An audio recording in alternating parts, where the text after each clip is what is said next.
My opening to a horror film follows some of the typical conventions of real horror films. For example, the setting, it's set in a dark, cold attic, which is particularly creepy because a lot of people don't necessarily know what's in their attics. And it's quite a mysterious, eerie place. I covered all the boxes and items that were in my attic with old sheets, which I think really added to the mystery of not knowing what's up there, what's under these sheets, what could go wrong. My attic has quite fluorescent lighting really, but I felt like this was appropriate because it cast really long dark shadows, which again adds to the mystery of the unknown. To enhance the lighting, when in the editing process I used a sort of a blue filter kind of thing, which I really think the blue tone to it makes it appear even more cold, even more frightening really. The main character is a teenage girl, which is quite stereotypical of horror films, I think, as they're generally quite weak, quite naive really, and they're usually female. The music, I believe, follows the conventions of a horror film, and I think it almost lures the audience into a false sense of security. As the action progresses, there's a real sort of dramatic turn for the music. It really builds the tension and enhances the sort of jump scare that I wanted to create. So onto props, the doll, obviously. I chose it because, I originally wanted a very original looking sort of porcelain doll with the perfect complexion, perfect hair, and I did look for them, but I couldn't find one. I did, however, find in Oxfam, I found a old creepy doll, which I thought was great. It was perfect because it wasn't perfect because it had sort of a chip on its head, sort of skin was peeling on the hands, all of which I thought was ideal. I do think that the doll that I chose sort of challenges the conventions of dolls in horror films because generally they look more like children. For example, in Annabelle, which came out last year I think, and Chucky, or Child's Play, both the dolls look sort of like young children, whereas the one that I chose for my film looks more like a baby.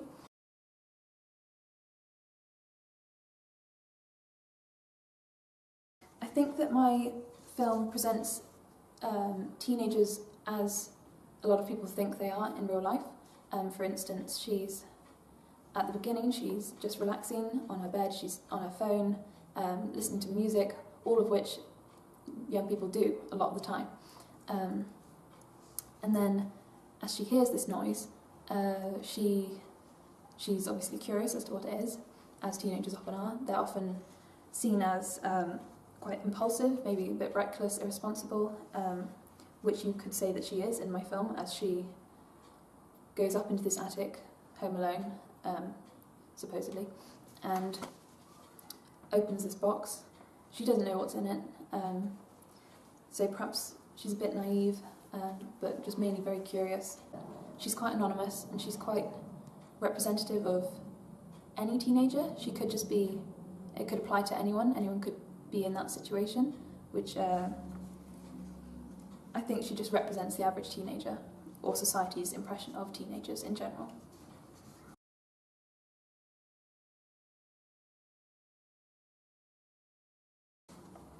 The kind of media institution that might distribute my film would be something small and independent, a company perhaps like Film 4.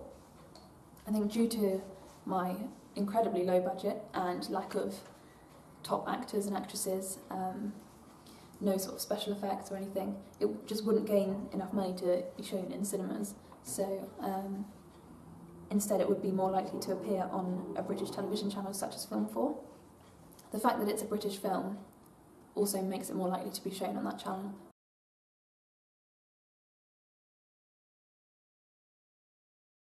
My media product is targeted at the younger generation, probably between the ages of sort of 15 to 25 maybe. I mean, older people would probably enjoy it as well, but perhaps they wouldn't appreciate the supposedly violent psychological themes. The film opening that I created could actually be classed as a 12, purely because there is no violence, there is no sexual content, there's no swearing, drug or alcohol use. So it is actually appropriate for 12 and onwards, really. It is still quite frightening to be like a U or a PG, I think. But I chose 15 because I think that later on in the rest of the film there would be swearing, there would be sort of psychological trauma, I guess, as the violence and gore increases. I used the BBFC guidelines to choose that it would be a 15.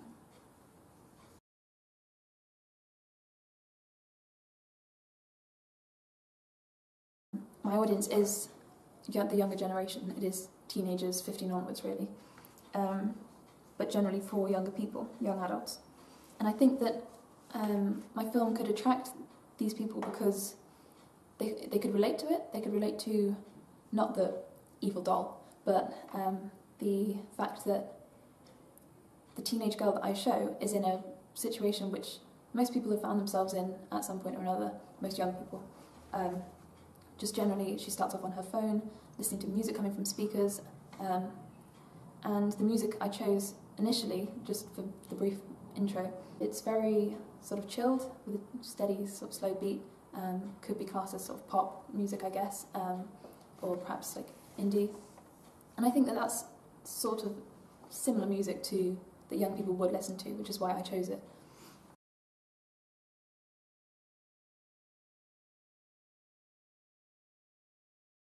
I've learned how to use a camcorder and a tripod to their full potential. Particularly with the camcorder, I learned how to adjust the focus manually and the white balance. I also learned how to use a decent editing software, which was Sony Movie Studio Platinum 12.0. This was incredibly useful and more straightforward than I thought it would be. But I found it particularly useful because my knowledge of editing was limited purely to Windows Movie Maker before I had the chance to use this. And I learned how to cut and edit the scenes, how to add different effects such as the blue filter and changing the contrast and the brightness. I learned how to overlay the credits, which was something I'd never known how to do before, as well as separating the video and the audio files, which meant that I could, in fact, there was one point where the girl screams at the end. I did 2 shots of that when I was filming, because in the first one, the girl, my actress Georgie, she smiled a little bit at the end, which obviously wasn't supposed to happen. But the scream sounded a lot more realistic, I thought. And so I took the audio with a good scream and placed that with the video that was good. And so in the end I got this really great, perfect scream, perfect look of fear on her face.